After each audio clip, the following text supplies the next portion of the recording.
The thunder of hooves was the only sound Catherine Owens could hear over the frantic beating of her own heart. She spurred her horse, Penny, faster across the dusty Wyoming plains, a desperate prayer on her lips. Behind her, the shouts of angry men were a rising storm. They were getting closer. They always got closer. And she knew, with a certainty that chilled her to the bone, that if they caught her, her life was over. It was 1878, and Silver Creek was supposed to be a new beginning. Her late uncle had left her his homestead, a small patch of earth to call her own. At 23, she'd left the stifling parlors of Boston behind, chasing a dream of independence, a dream that was now turning into a nightmare. The frontier had rules, she'd learned that fast, rules made by men with iron fists and cold hearts. Her horse, sides heaving, finally slowed at a shallow creek. As Penny drank, Catherine scanned the horizon. No sign of them yet, but they were coming. They wouldn't give up. Not after what she'd done. Her crime? It was simple. She'd said no. She refused to sell her land to Jeremiah Blackfield, a cattle baron who thought he owned the entire territory, including the people in it. When his threats didn't work, he got creative. He convinced the town council that a woman couldn't possibly run a homestead on her own. It was preposterous. She was, they declared, mentally unfit. It was a lie, a thin excuse to steal her land and the precious creek that ran through it. Blackfield needed that water for his thousands of cattle, and he would do anything to get it. When she overheard their plan to have her committed to an asylum back east, she knew she had to run. With only the clothes on her back and her uncle's horse, she vanished into the night.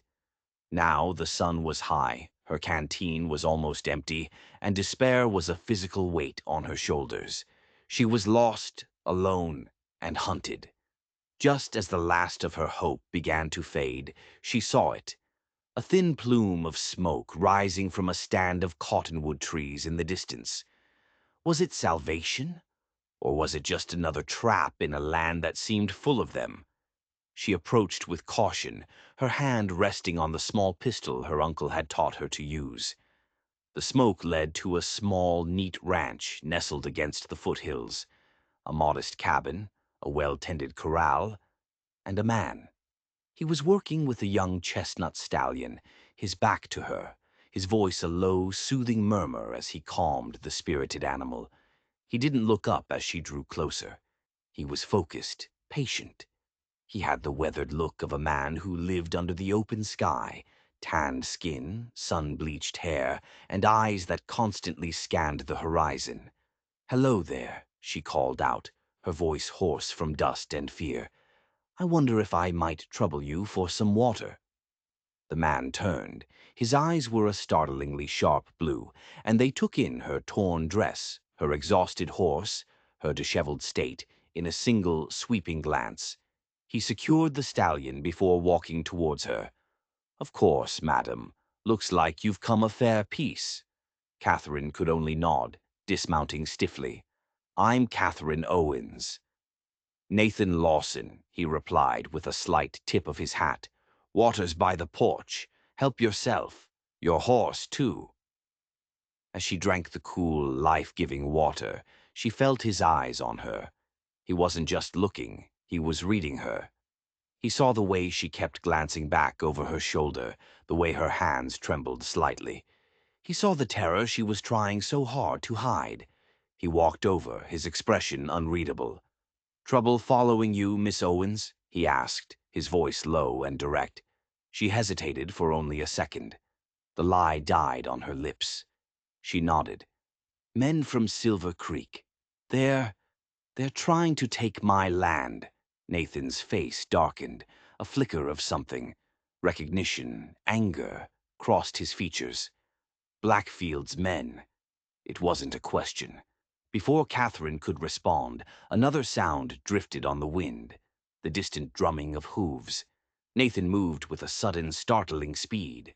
He grabbed Penny's reins, pulling her and his own horse towards the barn. "Get inside the cabin," he ordered, his voice a harsh whisper. Don't make a sound. I'll deal with them. Catherine scrambled inside, her heart hammering against her ribs. She peered through a crack in the curtains as Nathan positioned himself by the corral, looking for all the world like a man who had nothing to hide. Why was he doing this? Why would a complete stranger risk his neck for her? On the frontier, she knew, nobody did anything for free. Minutes later, 4 riders thundered into the yard. The leader was a burly man with a red bandana and a sheriff's badge pinned crookedly to his vest. Catherine recognized him. He was Blackfield's man, a hired gun who played the part of the law. "Lawson," the man grunted, pulling his horse to a stop. "We're tracking a woman. Stole a horse from town. She's not right in the head. Seen anyone pass this way?" Nathan leaned against the corral fence, looking calm, almost bored. His hand, Catherine noticed, was resting casually near the Colt, holstered at his hip. "Afternoon, Miller. Can't say I have. Been working this stallion all morning. Just me and the wind out here." "Young woman," another man chimed in. "City clothes, riding a sorrel mare. Dangerous." Nathan shook his head slowly, his eyes never leaving the fake sheriff's face. "Sorry I can't help you, boys. If I see anyone matching that description, I'll be sure to let you know." He said it so smoothly, so easily. It was chilling. The lie was as natural to him as breathing. Miller stared at Nathan for a long, tense moment, searching his face for any sign of deception. Catherine held her breath. The silence stretched, thick with unspoken threats. Finally, Miller grunted and pulled on his reins. "See that you do, Lawson. It's for her own good we're bringing her back." Nathan just nodded. "Good luck with your search." He watched them ride away, not moving a muscle until they were a distant speck on the horizon. Then he turned and walked back to the cabin. Catherine opened the door, her legs unsteady. "They said I stole my own horse," she whispered, the injustice of it a bitter taste in her mouth. "They said I'm dangerous." "Men like that will say anything to get what they want," Nathan said, his voice flat. He walked past her to the stove and poured 2 cups of coffee. He handed one to her. His hands were steady, his face a mask of calm. "Now, you want to tell me what's really going on?" Over the next hour, the whole sordid story spilled out. Her uncle's inheritance, Blackfield's relentless pressure to sell, and finally, the town council's cruel, calculated declaration that she, a respectable, educated woman, was incapable of managing her own affairs. "They claim they're concerned for my welfare," she said, her voice shaking with rage. "But they just want my land. My uncle's deed gives me sole rights to the creek that runs through it. Blackfield needs that water." Nathan listened in silence, his expression growing darker with every word. When she finished, he stared into his coffee cup for a long time. "It's not uncommon out here," he said finally, his voice grim. "The law is whatever a man with enough money and power says it is. A woman's rights, they can be stripped away like bark from a tree." "So there's nothing I can do?" she asked, the fight draining out of her. "I just have to let him win." Nathan looked up, and for the first time she saw a fire in his sharp blue eyes. A cold, dangerous fire. He shook his head slowly. "I didn't say that." His voice was quiet, but it held a new and terrifying weight. He stood up and walked to the window, staring out at the land Blackfield was trying to conquer. "Fighting back won't be easy. It'll be bloody. But I'm not talking about fighting for your land anymore." He turned back to face her. "This isn't about your homestead, Catherine." "Not really. It's personal." Catherine stared at him, confused. "Personal? What do you mean? You know Blackfield." "Oh, I know him," Nathan said, and a bitter, humorless smile twisted his lips. "You see, you're not the first woman he's done this to. Years ago, my father died. Left my mother with a small ranch, not much bigger than this one. The bank came knocking, said a woman couldn't hold the mortgage. It was a lie, of course. The banker was in Jeremiah Blackfield's pocket. His voice was steady, but it was threaded with a pain so old and deep, it seemed to have become part of his bones. He forced her out. She died a year later, working as a laundress in Cheyenne, scrubbing other people's clothes until her hands bled and her heart gave out. I was 16, too young to do anything but watch. He looked at Catherine, and his eyes were like chips of ice. I'm not too young now. Suddenly, the whole situation shifted. This wasn't a kind stranger helping a woman in need. This was a man who had been waiting for years for a chance at revenge, and she had just handed it to him. The realization sent a fresh wave of fear through her. She had escaped one dangerous man only to find herself under the roof of another. What kind of man was Nathan Lawson, who could lie so easily and hold a grudge for so long? What was he capable of? His fight wasn't just hers anymore. It was his, and that made everything infinitely more complicated and infinitely more dangerous. They devised a plan over a tense breakfast the next morning. It was risky, bordering on suicidal. They had to go back. First thing we need is proof, Nathan explained, his voice all business. The deed to your land. You said it was hidden at the homestead. Catherine nodded. Under a floorboard in my uncle's study.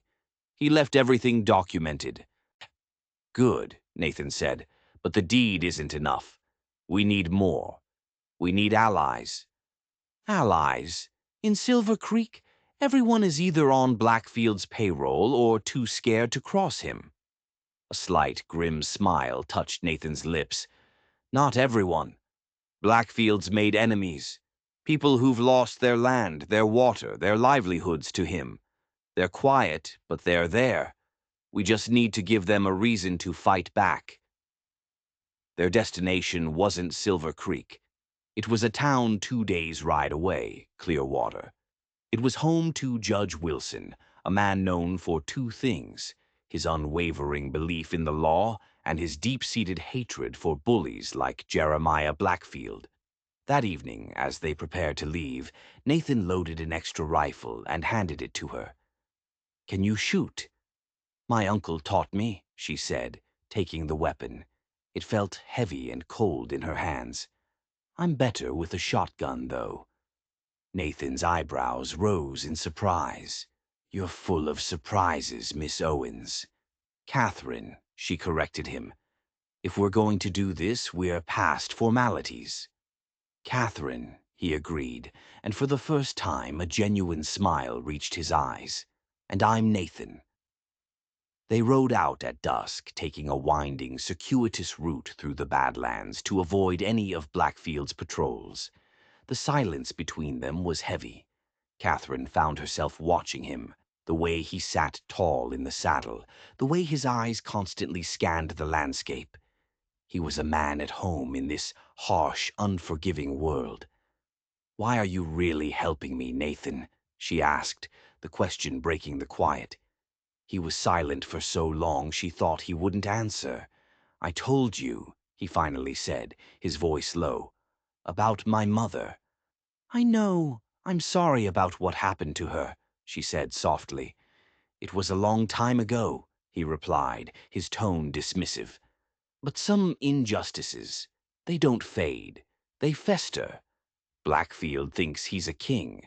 It's time someone showed him he's just a man, and men can bleed. They reached her homestead well after midnight. The small cabin was dark and silent, an eerie ghost against the moonlit sky.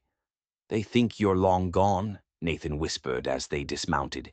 They won't expect you to be bold enough to come back. Inside, a thick layer of dust already coated everything. It felt like a tomb. Catherine went straight to the study and pried up the loose floorboard. The metal box was still there. She pulled it out, her hands trembling as she opened it. The deed was on top, crisp and official. But underneath it was something else, a bundle of letters tied with a faded ribbon.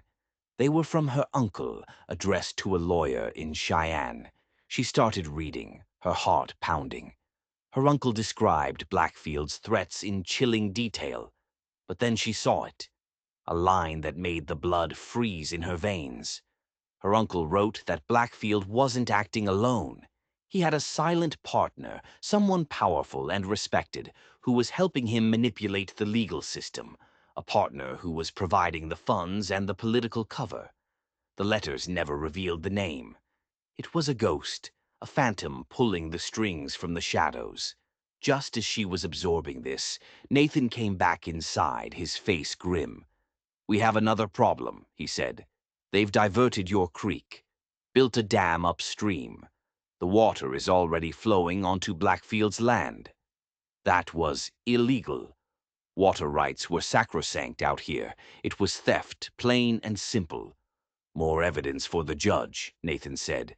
"We need to leave, now." A sudden noise outside cut him off, a horse whinnying. Nathan moved instantly, dousing their lamp, plunging the cabin into darkness. He crept to the window. "Two riders," he hissed, "making a sweep of the property." They slipped out the back door, moving like shadows toward their hidden horses.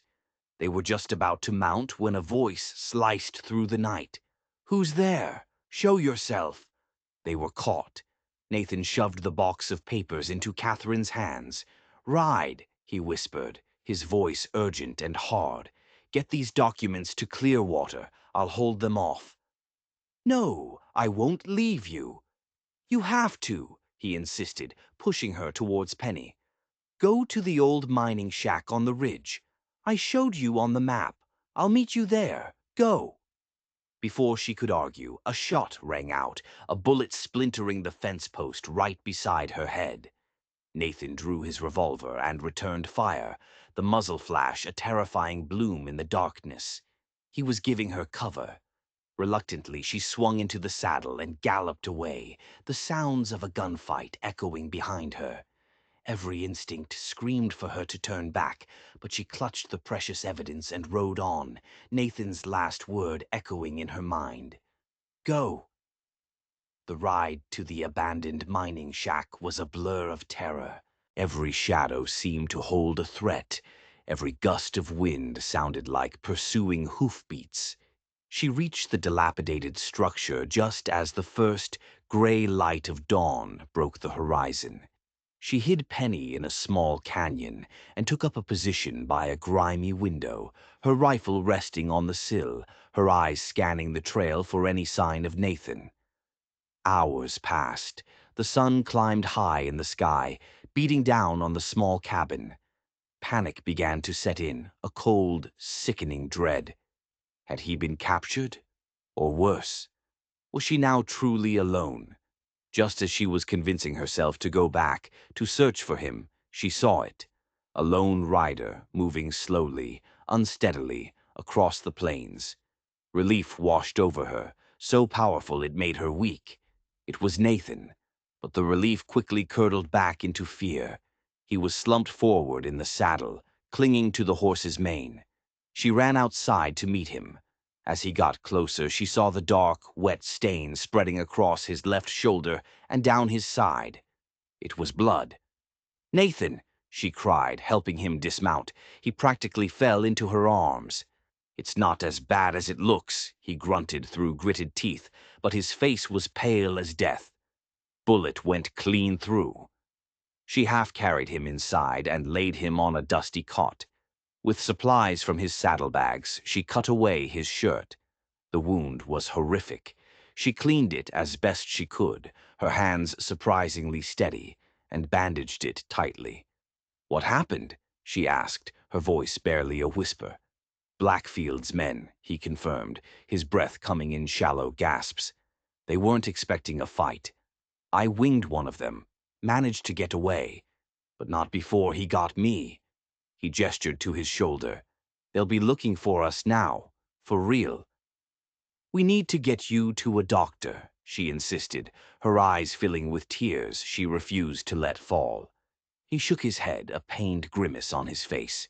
"Not safe. Stick to the plan. Clearwater, Judge Wilson." "That's over a day's ride from here. You're in no condition to travel."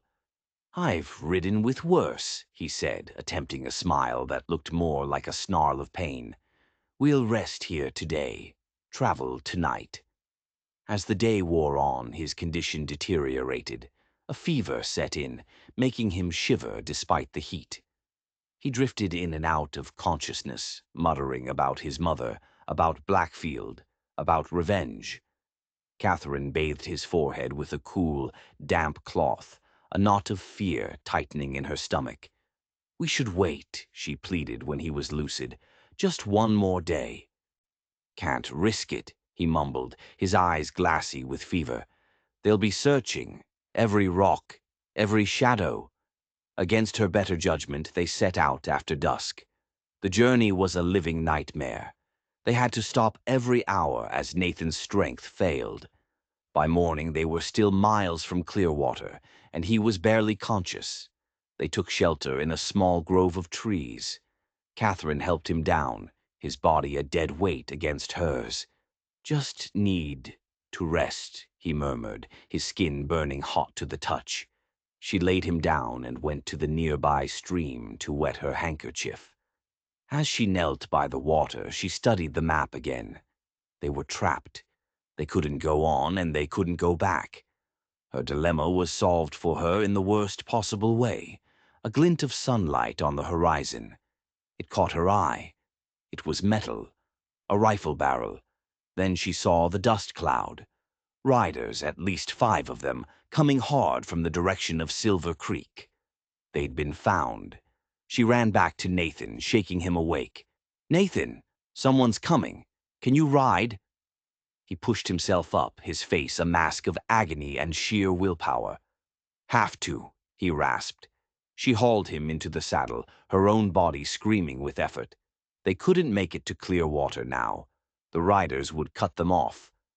But the map showed a small settlement, a trading post, a few miles to the east, through rough, broken country. It was their only chance.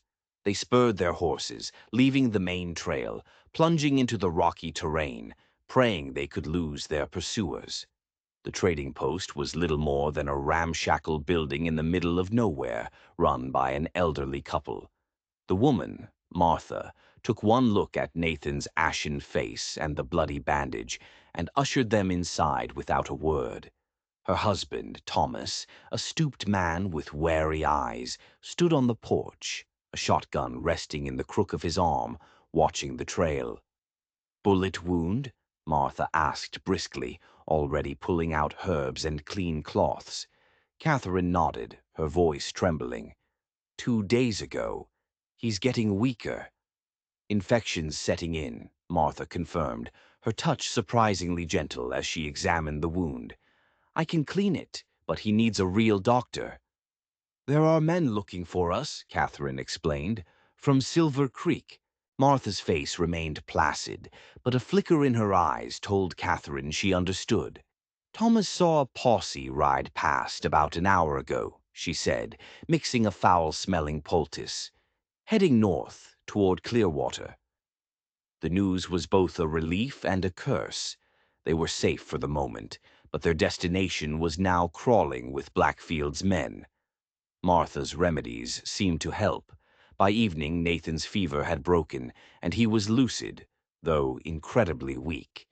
Catherine showed him the map. Clearwater's a bust, she said. But look, Riverbend. It's a half-day's ride south. It has a telegraph office. We could wire Judge Wilson instead of trying to reach him in person. Good thinking, Nathan agreed, his voice a hoarse whisper. But you should go alone. I'll only slow you down. Absolutely not, Catherine said, her tone leaving no room for argument. We started this together. We finish it together. The next morning, Martha gave them fresh supplies and directions for a little used hunting trail that would take them to Riverbend. She was kind, almost too kind. She packed them food, gave Catherine a powerful salve for Nathan's wound, and refused any payment. Just get that boy to safety, she said, patting Catherine's arm, and bring that devil Blackfield to justice. As they rode away, Catherine felt a pang of guilt for her earlier suspicion. Maybe there was still some good in this harsh country after all. The journey to Riverbend was slow, but they made it without incident. The town was small, dusty, and quiet. The telegraph operator was a greasy little man with shifty eyes. He looked skeptical when Catherine asked to send an urgent message to a federal judge, but the sight of a few gold coins made him much more cooperative. Catherine carefully composed the message, outlining Blackfield's crimes. The fraudulent competency claim, the illegal water diversion, the armed posse hunting them. She requested the judge's immediate intervention and protection. Then they waited. They took 2 rooms at the only hotel in town, registering as Mr. and Mrs. Smith to avoid drawing attention. As she sat in her room, the reality of the past few days crashed down on her. The fear, the violence, Nathan's quiet strength, his unwavering determination to help her. He had risked everything for her, a stranger. She found herself thinking about his kiss in the hotel room, brief and desperate, yet it had ignited something within her. The reply from Judge Wilson came the next morning. It was short and to the point. Evidence sufficient. Stop. Remain where you are. Stop. Arriving tomorrow with federal marshal. Stop. Hope, bright and brilliant, surged through Catherine. This could work, Nathan said, his voice stronger than it had been in days. Wilson has the authority to overrule the town council. The water rights tampering is a federal crime. They were so close. That evening they shared a quiet meal in Catherine's room. "What will you do?" Nathan asked suddenly, his blue eyes searching her face. "After this is all over." "Go back to my homestead, I suppose," she said. "Make it work, like my uncle wanted." "Alone?" The word hung in the air between them. "That was always the plan," she replied carefully. "Independence was what I came west for." He nodded slowly. "It's a hard life, ranching alone. Even harder for a woman. Not because you lack the strength," he added quickly, "but because of men like Blackfield. They'll never stop." He paused, then took her hand. His touch was warm and steady. "I'm suggesting that independence doesn't have to mean solitude. That maybe a partnership can make you stronger, not weaker." Her heart hammered against her ribs. "What kind of partnership are you suggesting, Mr. Lawson?" Before he could answer, a commotion erupted in the street below. Shouts, the thunder of hooves. They rushed to the window and looked down. Catherine's blood ran cold. Riding into town, bold as brass, was Jeremiah Blackfield himself, with a dozen of his hired guns right behind him. They were dismounting in front of their hotel. He'd found them. "The telegraph operator," Nathan snarled, already checking his revolver. "He sold us out." Heavy boots pounded up the stairs and stopped outside their door. "Catherine Owens!" Blackfield's voice boomed, dripping with smug triumph. "I know you're in there. Come out peacefully, and no one else has to get hurt." Nathan moved, positioning himself between her and the door. His face was a grim mask. "There's a balcony outside your window. It leads to a side stairwell. When I open this door, you run. Don't stop. Don't look back. Get the horses. Be ready to ride." "Nathan, no!" "Do it," he commanded, his eyes locking with hers. Then he pulled her to him and kissed her, a swift, hard kiss, full of unspoken promises and desperate hope. "I will find you," he whispered against her lips. "Now go." Heart pounding, Catherine climbed out the window onto the narrow balcony, just as Nathan threw open the room door. "Looking for me, Blackfield?" she heard him say, his voice deceptively calm. Gunshots exploded. Catherine didn't hesitate. She scrambled down the rickety stairs, her only thought to get to the stables. Gunfire echoed through the town as she saddled their horses, her hands trembling so badly she could barely buckle the straps. Just as she finished, Nathan burst through the stable doors, breathing hard, a fresh cut bleeding on his forehead, but alive. "Time to go," he said grimly. They galloped out of Riverbend in a hail of bullets, turning not towards Clearwater, but east, across the open prairie, toward a distant line of dark hills. "Where are we going?" Catherine shouted over the wind and the pounding hooves. "Apache territory," Nathan yelled back. "Blackfield and his men are vicious, but they're not suicidal. They won't follow us in there." They rode for hours, pushing their horses to their limits, until the hills rose up around them like a fortress. Nathan led them through a narrow, hidden pass to a small, crude trapper's cabin, perfectly concealed against a rock face. "We'll be safe here," he said, his breathing ragged. "We can hold up here until the judge arrives, if he can find us." As night fell, a new kind of fear settled over Catherine. They were safe from Blackfield, but they were cut off, isolated. Nathan's wound had reopened during the frantic escape, and his fever was returning. They were alone, deep in territory that was hostile to men like them. How would Judge Wilson ever find them now? Had Nathan's desperate gamble only succeeded in trapping them, leaving them to die alone in the wilderness? They waited. For 2 days they saw no one. They were completely alone.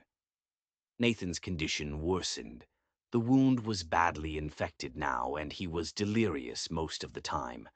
Catherine's hope began to fray. They were out of food, and their water was running low. She was just considering making a desperate ride for help when she heard it. Horses. Not the frantic sound of a posse, but the slow, steady tread of a small group. Nathan, lucid for a moment, grabbed his rifle. "Get back," he rasped, positioning himself at the small window. Catherine's heart sank. It was over. But it wasn't Blackfield's men who appeared in the clearing below. It was a group of 5 Apache warriors, their faces painted, their expressions unreadable. They sat on their horses, silent and imposing, simply watching the cabin. The leader, a man with a stern, weathered face, raised a single hand. It wasn't a threat. It was a signal. From behind them, another rider emerged. He was a white man wearing the badge of a federal marshal. He looked exhausted, and his horse was limping. The Apache leader pointed a lance toward the cabin, then turned his party and melted back into the trees as silently as they had appeared. The marshal, seeing Nathan in the window, slowly raised his own hand in a gesture of peace. "Nathan Lawson," he called out. "Judge Wilson sent me." Relief, so intense it was painful, flooded through Catherine. The marshal, whose name was Hicks, explained everything as Catherine tended to his horse. Judge Wilson had arrived in Riverbend to find the hotel shot up, and them gone. He'd arrested the telegraph operator, who, under pressure, confessed to tipping off Blackfield. But then something strange happened. An anonymous second telegram had arrived, sent from a town 50 miles south. All it said was, "Apache Hills, Trapper's Cabin. Go alone." The judge had taken a risk and sent Marshal Hicks to investigate. "My guess," Hicks said, looking at Catherine, "is that old trading post woman, Martha. Maybe her conscience got the better of her." Hicks had gotten lost in the hills until the Apaches found him. "Turns out," he said with a wry grin, "they dislike Blackfield even more than we do. He's been trespassing on their land for years." The tide was turning, but the fight wasn't over. "The judge has Blackfield pinned down in Silver Creek," Hicks explained. "But he needs the evidence you have. Specifically those letters from your uncle. This isn't just about land and water anymore. The judge is building a bigger case. Mail fraud. Conspiracy to defraud the federal government. He thinks he can put Blackfield away for a very long time. But he needs to know the name of the secret partner." "It's not in the letters," Catherine said, her heart sinking. "Then we'll have to find another way to make him talk," Hicks said grimly. "It's time to go back to Silver Creek." The journey back was tense. Nathan, though still weak, was filled with a cold, focused rage. They rode into Silver Creek not as fugitives, but as the instruments of justice. The town was eerily quiet. People peeked from behind curtains, their faces a mixture of fear and hope. Judge Wilson was waiting for them at the town hall, flanked by 2 more marshals. Blackfield was there, along with the entire town council. He looked smug, confident, like a king holding court. He thought he had already won. He was wrong. Judge Wilson began, his voice ringing with authority. He laid out the case, his words like hammer blows. The illegal council meeting, the fraudulent competency hearing, the theft of Catherine's water. The council members squirmed and avoided eye contact. Mayor Harkins, a man firmly in Blackfield's pocket, started to bluster. "We acted in the young lady's best interests." "Did you?" the judge thundered. "Or did you act in Mr. Blackfield's best interests?" Blackfield himself just laughed, a sound full of arrogance. "This is ridiculous. You have no jurisdiction here, and you have no proof. It's the word of a hysterical woman and a wanted outlaw against the respected leaders of this community." "Oh, I have proof," the judge said calmly, and he nodded to Catherine. She stepped forward, her voice clear and steady, and began to read from her uncle's letters. She read about the threats, the intimidation, the relentless campaign of fear. The crowd murmured. This was more than a simple land dispute. This was a pattern of criminal behavior. When she finished, Judge Wilson dropped his bombshell. "Jeremiah Blackfield, I have here a federal warrant for your arrest on charges of mail fraud." The color drained from Blackfield's face. Mail fraud. He had never seen that coming. But his arrogance quickly returned. He sneered. "You'll never make it stick. The letters don't prove who I was working with. Without my partner, you have nothing." He looked around the room, daring anyone to speak against him. He was sure of his power. He was sure that everyone was too terrified to betray him. "Oh, I think we can prove it," Judge Wilson said softly. He gestured to the doorway. A man stepped into the room. It was Thomas, the old trader, Martha's husband. His face was pale, but his eyes were resolute. He had ridden all night to get here. "I heard things," Thomas said, his voice shaking but clear. "From men who worked for Blackfield. They talked when they drank.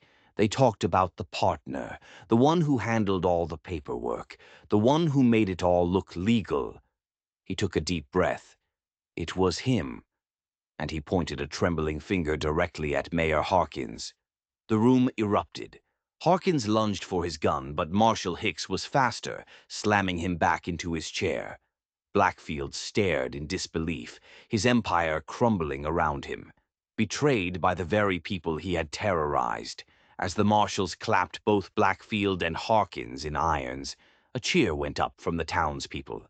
It was quiet at first, then it grew, a wave of relief and triumph. The reign of Jeremiah Blackfield was finally, definitively over. 1 year later, Catherine and Nathan stood on the porch of a new, larger cabin. It was built on the spot where their 2 properties met, the land now joined, just like their lives. Their wedding 3 months earlier had been the biggest celebration the territory had ever seen. Judge Wilson himself had performed the ceremony. "Mrs. Lawson," Nathan said, wrapping his arms around his wife from behind. They watched as their combined herd of cattle and horses grazed peacefully in the valley below. "Any regrets?" Catherine leaned back against his chest, a contented smile on her face. "Not a single one, though I do insist you continue calling me Catherine when we're voting on ranch decisions." Nathan laughed. "Wouldn't dream of it. Your business sense is sharper than mine, anyway." The Lawson Ranch was becoming famous, and not just for its livestock. Catherine had converted her old cabin into a schoolhouse. She taught reading and writing, but she also taught ranching, bookkeeping, and law to the daughters of the territory. She was teaching them to be independent, to be strong, to never let a man like Jeremiah Blackfield decide their fate. She pulled a letter from her pocket. "It's from that women's suffrage group in Cheyenne," she said. "They've invited me to speak at their next rally. They want to hear my story." "You should go," Nathan said, his voice full of pride. "Your story needs to be heard." She turned in his arms to face him, her eyes shining. "Our story," she corrected him softly. "I couldn't have done any of this without you." "You would have found a way," he said with absolute conviction. "But I thank God every day that you didn't have to do it alone." The sun was setting, painting the sky in fiery shades of red and gold. It had all started with a desperate flight for freedom, but it had become something more. It wasn't just about one woman's independence, but about building a future where every woman had the right to choose her own path. It's amazing how a single voice, refusing to be silenced, can change the world. What do you think would have happened if Nathan hadn't helped her? Let us know your thoughts in the comments below. And if you enjoyed this story of justice on the frontier, don't forget to hit that like button and subscribe for more just like it.